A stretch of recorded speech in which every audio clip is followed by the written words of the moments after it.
Assalamualaikum warahmatullahi wabarakatuh. Bismillahirrahmanirrahim.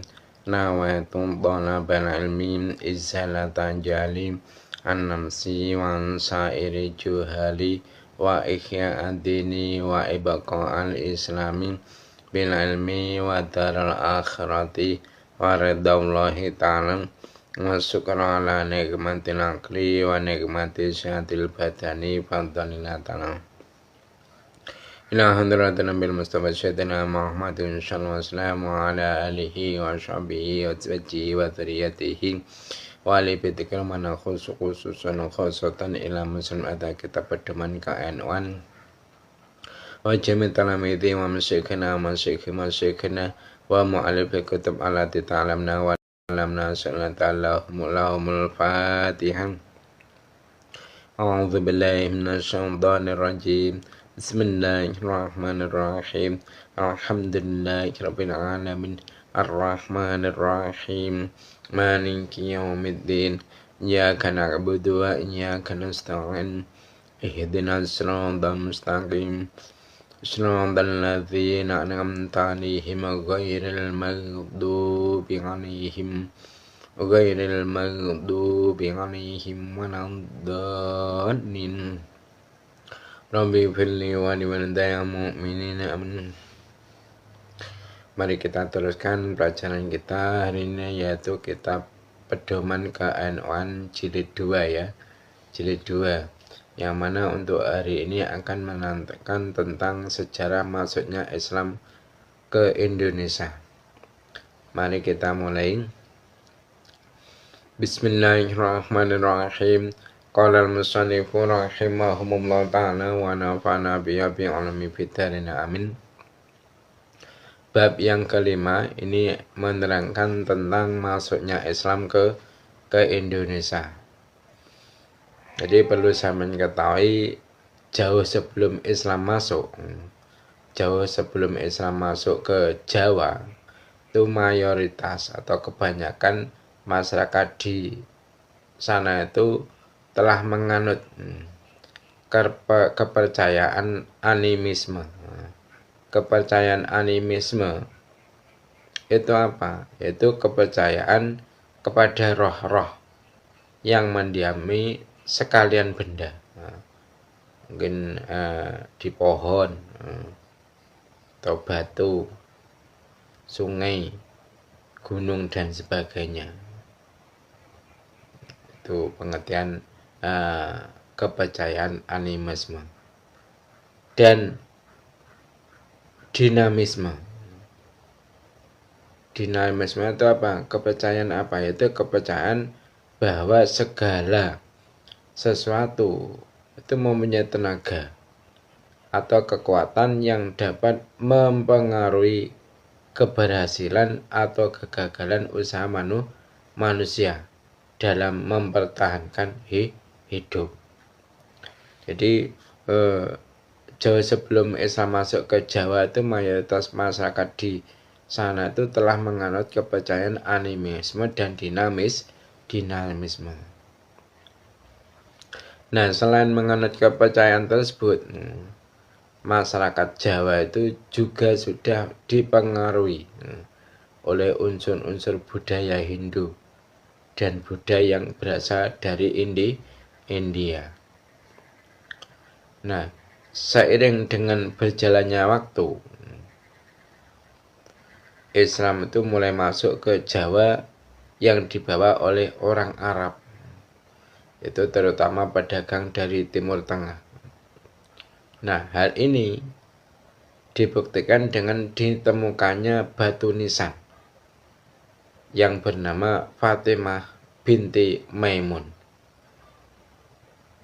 dan juga ditemukannya makam Maulana Malik Ibrahim, serta ditemukan Syekh Wasil, makam Syekh Wasil Setonogedong Kediri. Nah, para ulama, beliau itu menyebarkan agama Islam di Indonesia itu dengan cara yang baik dan berakhlak mulia. Nah, sehingga agama Islam itu dapat diterima dengan baik oleh penduduk Indonesia, serta dapat berkembang pesat. Nah, di antara cara yang dijadikan sarana untuk mengembangkan agama Islam adalah apa? Yaitu perdagangan, perkawinan, tasawuf, pendidikan, kesenian dan politik. Jadi di Jawa Islam itu masuk melalui pesisir utara Pulau Jawa. Nah, ini ditandai dengan ditemukannya makam Sayyidah Fatimah binti Maimun bin Hibatullah, yang mana beliau itu wafat pada tahun 475 Hijriah atau bertepatan tahun 1082 Masehi, yaitu di desa Leran, Kecamatan Manyar, Gresik. Nah, dilihat dari namanya, itu diperkirakan beliau itu adalah keturunan Hibatullah, yaitu salah satu dinasti di Persia. Nah, di samping itu, di Inggris itu juga ditemukan makam Maulana Malik Ibrahim dari Kasyan, yaitu salah satu daerah di Persia. Nah, Maulana Malik Ibrahim yang meninggal pada tahun 822 Hijriah atau bertepatan tahun 1419 Masehi. Nah, agak ke pedalaman di Mojokerto itu juga ditemukan ratusan kuburan Islam. Jadi di Mojokerto itu juga ditemukan ratusan kuburan Islam kuno. Lah, makam tertua itu bertuliskan tahun 1374 Masehi.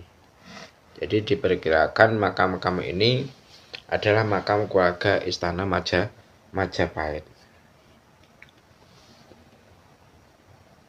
Nah, salah satu cara penyebaran agama Islam ialah dengan cara para ulama itu mendatangi masyarakat yang menjadi objek dakwah. Nah, dengan menggunakan pendekatan sosial budaya. Dengan menggunakan pendekatan sosial budaya ini, para ulama dapat menarik simpati masyarakat. Juga menggunakan jenis budaya setempat yang dialiri dengan ajaran Islam di dalamnya. Nah, di samping itu, para ulama pun mendirikan pesantren sebagai sarana pendidikan Islam. Jadi zaman dahulu itu masyarakat Islam di beberapa daerah di Indonesia itu pahamnya sama. Dasar serta pengambilan hukum akidahnya juga sama. Nah, dalam bidang fikih mereka itu mengikuti mazhab Imam Syafi'i. Dan dalam bidang akidah mereka itu mengikuti konsep Imam Abu Hasan Al-Asy'ari dan Imam Abu Mansur Al-Maturidi.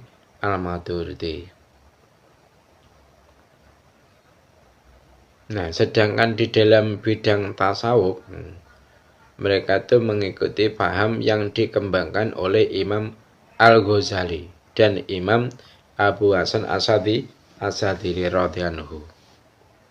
Nah, namun kira-kira tahun 1330 Hijriah muncullah beberapa kelompok yang beraneka ragam.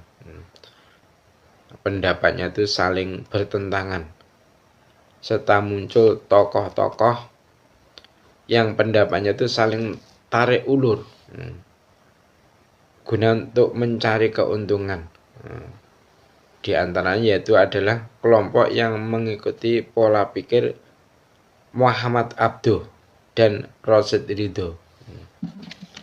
Nah, kelompok itu mengambil dan mengamalkan bid'ah yang dikembangkan oleh Muhammad Ibnu Abdul Wahhab An-Najdi, An-Najd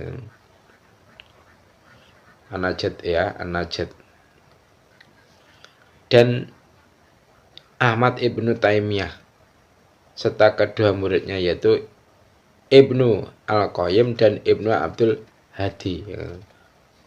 Nah, kelompok ini melarang sesuatu yang menurut semua ulama hukumnya adalah sunnah, yaitu pergi ke Madinah untuk berziarah ke makbarah atau kuburan baginda Nabi Muhammad SAW. Ini termasuk sesuatu yang sunnah. Namun oleh mereka ini juga dilarang.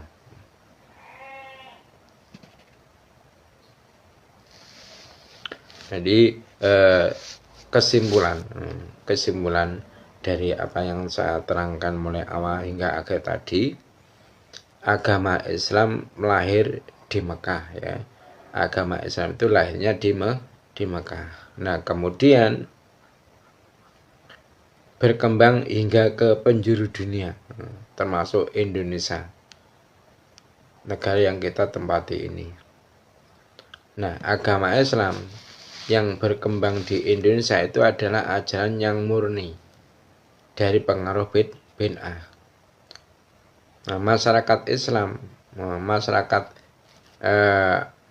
Indonesia itu dapat menerima agama Islam dengan rela, tanpa paksaan dan pertumpahan darah. Kenapa? Karena para ulama yang membawa agama Islam itu selalu dengan akhlak yang mulia, sehingga masyarakat itu banyak yang tertarik lalu masuk Islam. Nah, pada tahun 1330 Hijriah muncul beberapa kelompok yang mengikuti Muhammad Abduh dan Rosyid Ridho. Nah, kelompok itu mengambil dan mengamalkan bid'ah yang dikembangkan oleh Muhammad Ibnu Abdul Wahhab An-Najdi dan Ahmad Ibnu Taimiyah. Latihan soal. Jadi jawablah pertanyaan di bawah ini dengan benar ya. Nomor 1 pertanyaannya, agama apa yang dipeluk oleh masyarakat Indonesia sebelum masuknya Islam? Jadi sebelum masuknya agama Islam ke negara kita ini, ke masyarakat kita ini, yaitu masyarakat Indonesia, itu agama apa yang dipeluk oleh masyarakat Indonesia? Pertanyaan yang nomor 2, agama Islam masuk ke Indonesia dibawa oleh siapa? Agama Islam itu sampai ke negeri Indonesia itu dibawa oleh siapa? Pertanyaan yang nomor 3 ya. Pertanyaan yang nomor 3, mengapa agama Islam dapat diterima dengan baik oleh masyarakat Indonesia? Alasannya apa? Pertanyaan yang nomor 4, sebutkan tokoh ulama yang diikuti oleh masyarakat Islam. Sebutkan nama ulama yang diikuti oleh masyarakat Islam.